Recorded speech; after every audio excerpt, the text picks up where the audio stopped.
Hi,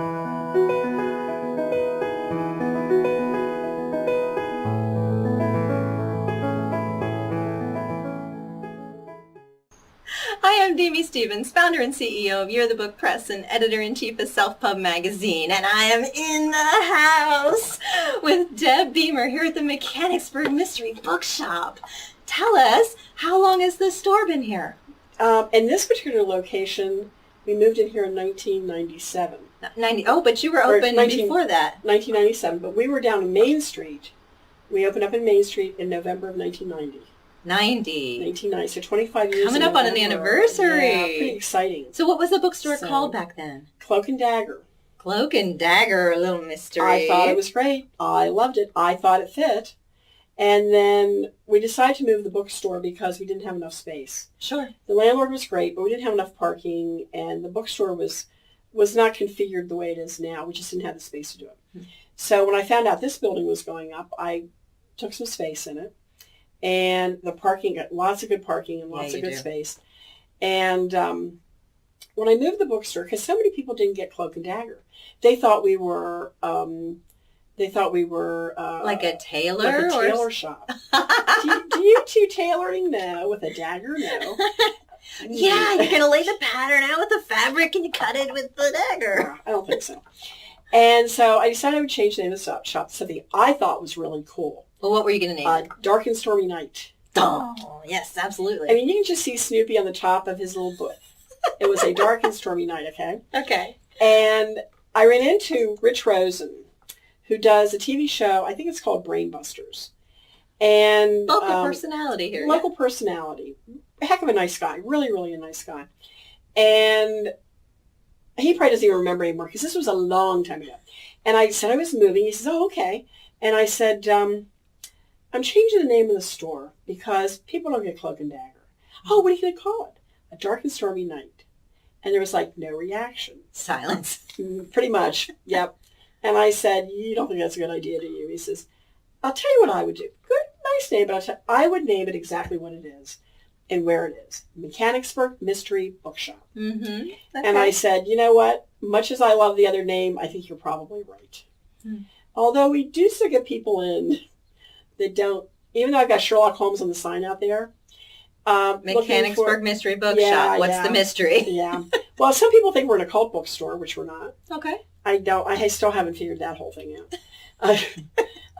And we've had people in looking for shipbuilding books. Shipbuilding.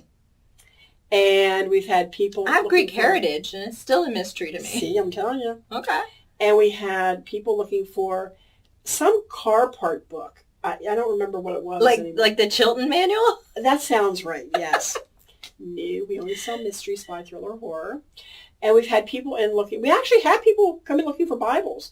In fact, the guy that worked for me... What bigger mystery of the universe? Well, exactly. In fact, when people come in and do that, well, you know, the Bible can be considered a mystery, but we don't sell that kind of mystery in here. And the guy that works for me didn't think that... He didn't believe that. He thought I was pulling his leg. He thought you were making it up. Yeah, until somebody came in and asked him for one. But he also didn't think... He didn't believe me when I said, oh, yeah, people think we're in a cult bookstore. Until he was out picking up lunch one day, and this guy behind the counter, they were chatting, and he says, now, where did you say you worked? And he said, oh, the mystery bookshop up on Trindle Road. And the guy said, that occult bookstore? And Jay is like, huh? He said, no. Well, and Jay said, no. She carries mysteries like Sherlock Holmes, Agatha, because everybody can relate, you think, to Sherlock Holmes, Agatha Christie, and those. So those are the books we say whenever somebody questions what we do. And he goes, oh, my gosh. And Jay said, what? And he goes, well, my grandson and I drove by there the other day, and I told him he wasn't allowed to go in that store because it's an occult bookstore. And you know what? We've been in this location, like I said, since 1997, and there are still people that think we're an occult bookstore. Driving right by. Yeah. Yep. And in fact, I was at a meeting one night, and I was joking. It was a bunch of book people. And I was joking. I said, yeah, you know me, the old occult bookstore here. And one of the ladies turned around and she goes, what is it with this occult bookstore stuff? I was out to dinner with a friend the other night, and she said, the lady that has the occult bookstore is on your board? And she goes, what a cult bookstore. I said, yeah, long story, never mind. I don't get it either. So anyhow, it's just... So what kind of mysteries do you have here now? Oh my gosh, everything you can think of. We have Agatha Christie, Sherlock Holmes, James Patterson. People will come in and will say, we only sell mystery, spy, thriller, horror. Oh, well, I don't read any of that. Well, who do you... I've learned to ask. Who do you read? James Patterson. Well, that is a thriller, so we do have those. Because the mystery genre has always included what I always... That's why my tagline has always been mystery, spy, thriller, horror. Well, there is now a thriller group based in New York City. And people like David Morrell, James Patterson, they're members of that. Mm-hmm.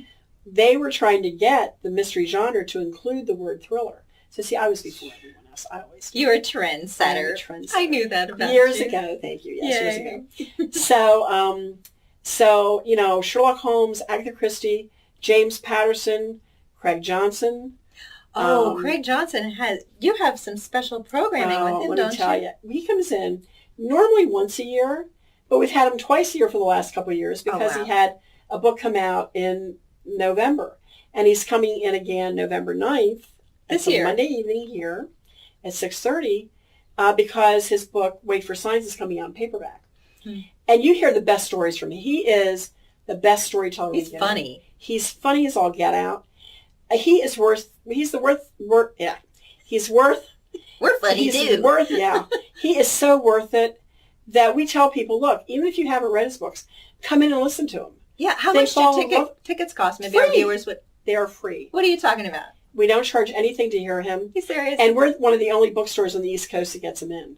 There's only 2 bookstores on the East Coast, and I'm always one that he comes to. Well, I am so lucky. I am so lucky. You have got the luck. People travel for this, right? Yeah. Connecticut, West Virginia, Maryland, D.C., Ohio, Jersey. I've had somebody come in from Jersey a couple times. They drive that far to this mystery bookstore. They love his books so much. See, you do have a cult following. I do have a cult following. Yes, I do. And when it ain't me, trust me, it's Craig.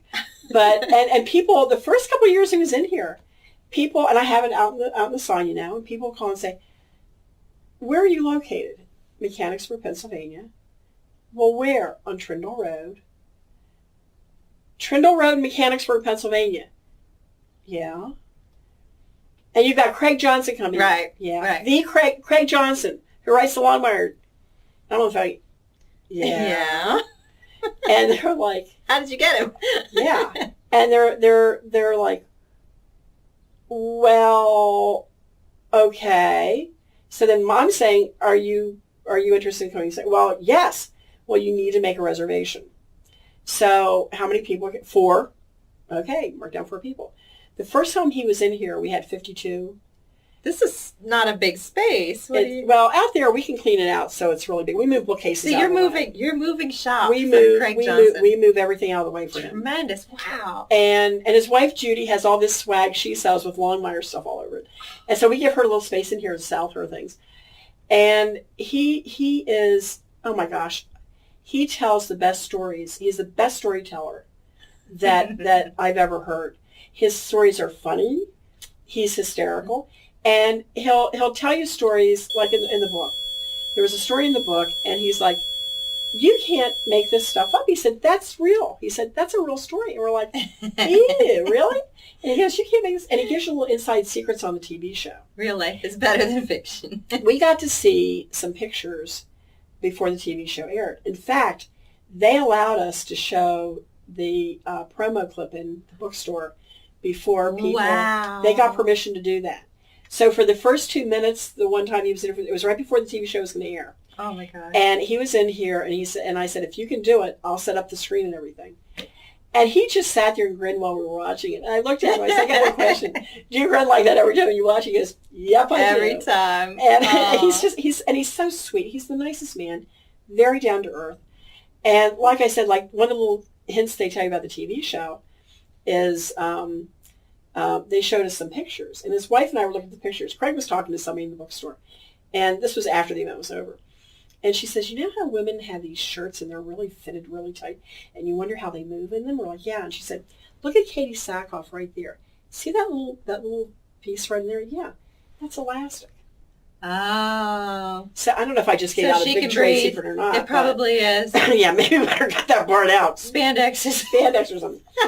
But they just tell you, and Lou Diamond Phillips is much taller than what he looks to be. In real? Oh, wow. He really is. I think he's at least 6 foot. And these guys are just, and the guy plays Branch on the TV show. You know, people just really hate him, but Craig said he's the nicest man you ever run into. So you get all these little inside stories, and you get inside... I'm not a bad guy. I just play one on That's TV. Right. That's great. I love it. It's true. So everybody, of course, was so excited when Netflix picked it up because A&E decided they needed another Duck Dynasty, so they dropped it. And Longmire was the highest rated written for cable TV show ever. And it is the only TV show that actually, I say it follows the heart and soul of the book. Because Bones, I love the TV show Bones, and I like the books. Yeah, but there's not a lot. Yeah. I like Rizzoli Isles, and I like the books by by Tess Gerritsen. Mm-hmm. But they do take a lot of liberties with that, too. And Sookie Stackhouse and Charlene Harris. Exactly. Yeah. But Longmire... True Blood. Yeah. Right. But Longmire, the Longmire TV show, really, the characters are like the characters in the books. They don't mess with them. And Craig is very lucky. He has a lot of input into that TV show. That makes a difference. And I'm so honored that they come in here. I mean, I'm very, very fortunate. So tell us more about how would someone make a reservation? Just call the bookshop at 795, area code 717. Okay. 795-7470. We'll put that on the screen for you. And thank you. And also, you can email us at mysterybooks@comcast.net. Okay.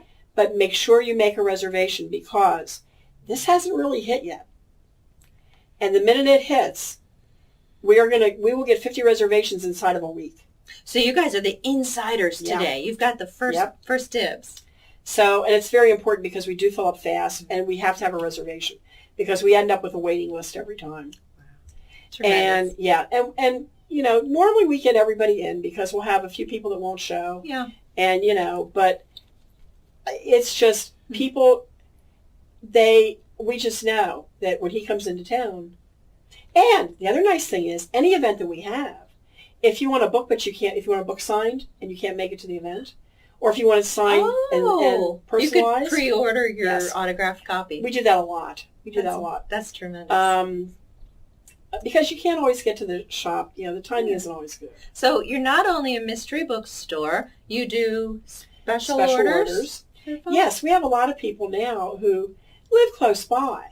And once they got over the fact that I'm not an occult bookstore, they can... I know, I'm having a lot of trouble myself. I know. Believing it. I know, because if you mess with me, I will get you. Because Cape Mayhem. And, well, there you go. I mean, really. Says it all. That's the shop half the time. But anyway, they would come in not really knowing we only sold mysteries. And, you know, I guess I can kind of understand that. But they would say, well, do you have such and so? Well, we don't. But we can order it for you. Well, we don't have it because it's not a mystery usually.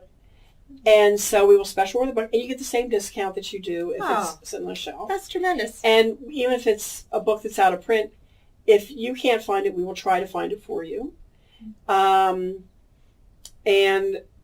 so we're getting more and more people in and our mystery customers, we realized that they didn't realize we would order anything for them too.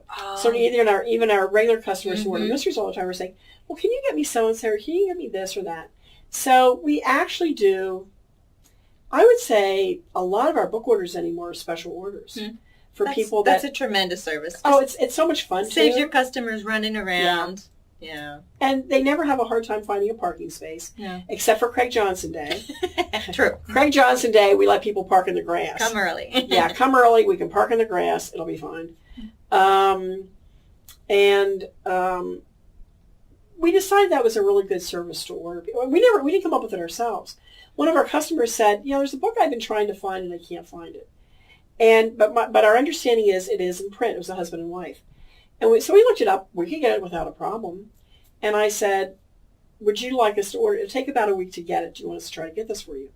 And they said, wow, this would be great. And that was the beginning. It was like everybody, you know, we said, well, we knew enough then to say. Right. We can special order for Just you. letting us know. Yeah, so you have other programming as well? Oh, we've got a lecture series. And those are great fun.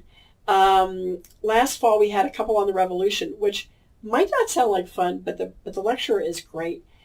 I've never had anybody leave his lecture and not say, I never knew that stuff. He makes it really, really interesting. And this fall coming up, we have a program on who really was killed in the barn. Was it really John Wilkes Booth? Because you mean it might not have been? It might not have been. Because the fellow who was killed in the barn, John Wilkes Booth had very, very dark hair. He had a dark mustache, and I think he had shaved it off. The fellow in the barn had red hair. I mean, it was red hair, and a very thick red mustache. So how did they think it was? I don't know. It's a mystery. Come to the program and you'll find out. So that's a mystery. All right, so we have this program. So we've got that one. And our programs are really, I think they're reasonably priced. They're about $25. It's a 3-hour program. Wow. And these are all on our website at mysterybooks.com. Is that right? Yes, mysterybooks.com. I get my email address and my website confused sometimes. And we've got one on Native American spirituality. So it'll be about Native Americans and their relationship with the earth and what they believe and things like that. We have a program on the 5 most interesting women in George Washington's life. Oh, you had me there for a second. I thought I needed to book my calendar. You and me were going to be on stage. No. I'll save you that trouble. And we're going to do finger weaving, Native American finger weaving. And the woman who's doing it is a woman who is adopted into a Native American tribe. So she has firsthand knowledge. Absolutely. And she will come in full Native American regalia when she comes in. Oh, beautiful. And she's going to tell us how to finger weave. And when you're finished... What do I get to take home? A bookmark, a woven bookmark. Really? Yes. I can do that all in Yes. And we'll have the supplies. Afternoon. Yes. It's a 3-hour... You're brave. It's a 3-hour course. Okay. And, excuse me, so I'm looking forward to that. So we have quite the variety of programming. And the lectures are just fascinating. They give you such a different perspective because everyone that has left here, I think I already mentioned this, has said, nobody ever told me that. And the other fun thing about adult education is, because this is really what it is, it's adult education. Yeah. You don't have to take tests. You don't have to study. Lifelong learning. Yes. At least with Roger Swartz, and his wife is Deb Swartz, who does the finger weaving. Okay. But Roger has done this for years, and he loves adult education because somebody will say, well, did you know about such and so? And such and so says, no, where can I find out about that? And he'll say, this is what I love. Even I can pick something up. So he's not one of these really... pompous. Yeah, he's not. He'll sit down and talk with you, and it's just a great time. That's incredible. So I'm very fortunate. I have really good people that come in and do programs for us. Well, we were talking a little earlier. This is kind of a big year coming up for you. January 25. is the... November, 25th anniversary. It is. Now, I turned 65 in January. That's that's a whole other... That's a whole different thing. All right. You turned the anniversary of 29. What anniversary would that be? 40. Certainly. Now, we're going to be 25 years old in November. And so we've got Mike Capuzzo coming in, which is wonderful. Mike Capuzzo? Mafia kind of... Well, no. No. Doesn't he write? What are his books? He wrote Close to Shore. Oh. And The Murder Room. Dun, mm-hmm. dun, now, somebody's going to pick my feet up off the floor and get out of the water. We know about the sharks in Jersey. Yes, we do. Well, and it is. I mean, Jaws was based on that book. And not necessarily that book, but the fact that there was a shark that got into a Jersey River and did chew up a few people. But his book is not sensationalized like the book Jaws was it's a whole different book. It's nonfiction, but it reads like fiction. You just sit there and you can't wait to get finished with it because it is so good. It's like, so what's going to happen next? So what's he got to do with your 25th? Well, he's coming in. Here? He'll Wow. be here. Yeah. He's an award-winning author. He'll be here for that. And, he wrote The Murder Room, which is about the VDOC Society, which is a group of people in Philadelphia who, it's a very elite group of people. It's fairly large. They get together once a month in Philly. They can't all necessarily make it because not all of them are actually retired. but there's someone from Interpol, there's someone from the FBI, the CIA, a private detective, a police officer. There can be. It's very international. Okay. Someone who does facial reconstruction. Who else? Just really. So why would they all get together once to a month? solve a cold case? I don't know how they get their cold cases. Well, I do know because I've read the book. But and what's really kind of cool is Mike shadowed them, I think, for 5 years. And they really did not want any part of him to begin with. They didn't want people, because they were afraid that they would, but they earned Mike's trust, and they said okay. So he literally shadowed them for, I believe it was 5 years before he wrote the book. And I'm so excited he's going to be here for the 25th anniversary.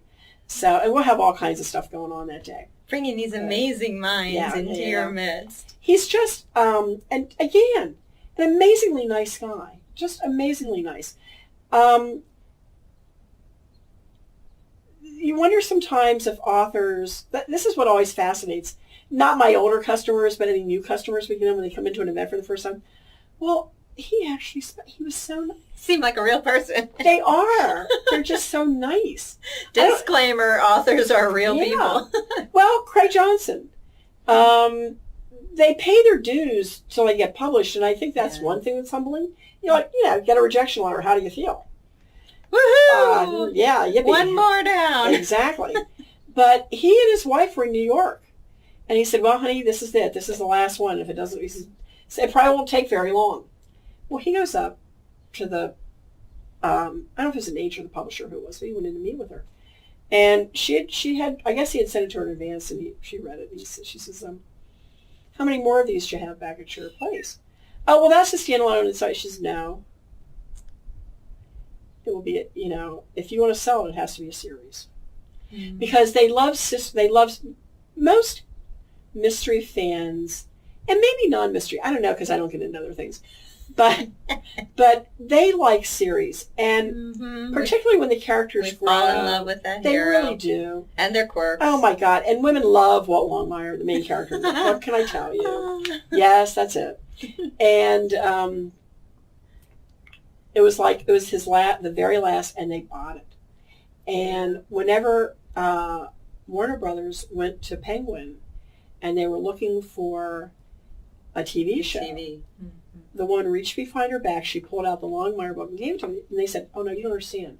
We want several that we can choose from. She says, you take that one. If you don't like it, you come back and I'll give you several more. So he's got like this amazing person in his batting cage with him. So it's just really, really, really cool. Well, you're an amazing person to have in that batting cage, too. Thank you. You're like the team coach here. So I'm going to encourage all our viewers, if you've never been here to the Mechanicsburg Mystery Bookstore before, you need to stop by. This is an amazing spot. It's just fun to hang out and chat. You are so much fun to come in and do You've created a little community hub here. Mm-hmm. People can come and hang out, learn about new books. Tell us a little bit about Jay, who works here, too. Oh, he's quite the character.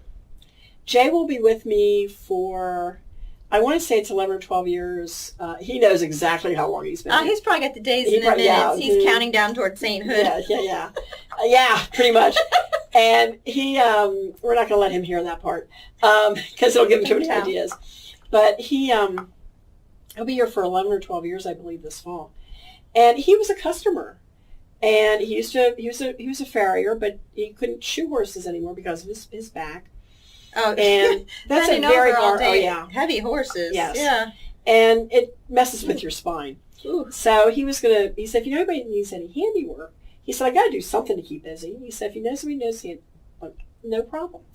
Well, about a week or two or maybe 3 later, my husband's secretary was leaving because her husband was moving or something. And that means I get to play Susie's secretary for my husband. So, yeah, you share space here. We share space here. His offices are in the back. Not connected with the bookstore at all. Okay. We're just lucky that we're in the same building because we can have dinner together. But, and Jay finds it hysterical that we email each other. From one side of the building? Well, if he's got somebody in there with him, I'm not going to run back and forth 5 times until there's nobody in there. But anyway, Jay finds that quite amusing. So I said to Jay, well, if do you think you'd want to help out in the bookstore until the end of the year? Because we're trying to find a secretary for my husband, and it's only 2.5 months, and if you think you'd like to do that. And he said, well, on one condition. I said, what's that? He says, if you don't like the job I'm doing, or we're not working out together personalities or whatever, not a problem. You tell me, be honest with me. He said, we'll part ways that way, but I thought the condition was going to be like, you never kick him. No, like the horses do. No. Yeah, he has been kicked by a few, though. And he said, if it doesn't work out, I'll still be a customer, but no hard feelings. I said, back at you, that works for me. Do you have to learn to use the computers and all that yes, for inventory? Well, I didn't tell him that initially because I knew he wanted no part of a computer. And so he's doing some work for me and stuff. And the end of the year is coming up. And we found a secretary. So I said, Jay, the high school kid that works for me is going to go to college, and she's going to leave me at the end of the school year. So I said, did he want to take on more hours? I wanted to know if he wanted to take, He said, on one condition. I said, yeah, if it doesn't, he says, yeah, no problem. I got you. Oh, so the two of you are lucky. Yes. So then I had him start looking books up on the computer, which he had vowed he would never use a computer. I don't think I knew that at the time. But the one great thing about my commercial for Apple computers, the one great thing about computers is Apples, I can teach anybody how to use an Apple because it's really what you see is what you get. And he didn't have a lot of computer background to begin with, so it made it even easier. Oh, yeah, nothing to unlearn. Exactly.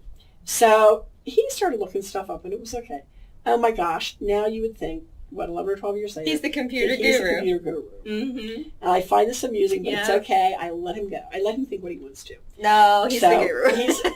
he's really, he's such great fun. He really is.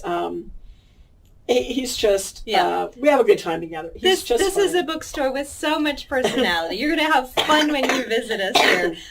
Tell our viewers the address here. The address is 6 Clouser Road, Mechanicsburg. But it's right off of Trindle Road. It's right at the corner of Trindle and Clouser Roads. We're actually, I think it's 2.1 miles from, or maybe 2.5. It's about 2 miles from the square in Mechanicsburg. Mm-hmm. And so if you're on Main Street, that's a little trick they play with you. Yeah. It's Trindle Road, Trindle Road, Trindle Road, Main Street, Mechanicsburg, Trindle Road, Trindle Road, Trindle Road. So if you're at the square. Yeah, it's Main Street. Main Street. Go towards Carlisle. It changes its name to Trindle Road. Mm-hmm. Go 2 miles, and we're on your left in a big green building with lots of windows around it. Oh, excellent. And if you miss it, just get down, turn around, come back. It'll be fine. No loss. No loss. Well, I have a sense that you will have an incredible time visiting here with Deb Beamer in the store. Or if you want to stop by at the York Book Expo, going to have a booth there. Love to talk to you personally.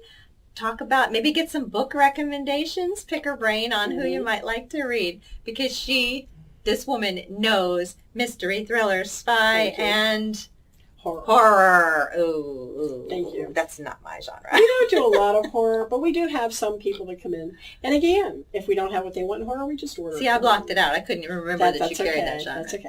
Not a lot, but we do carry some of it. Incredible. So. Well, thank you so much for your time. It's been such a pleasure. It's been so much fun. Thank you so much. You made it very easy, so thank you.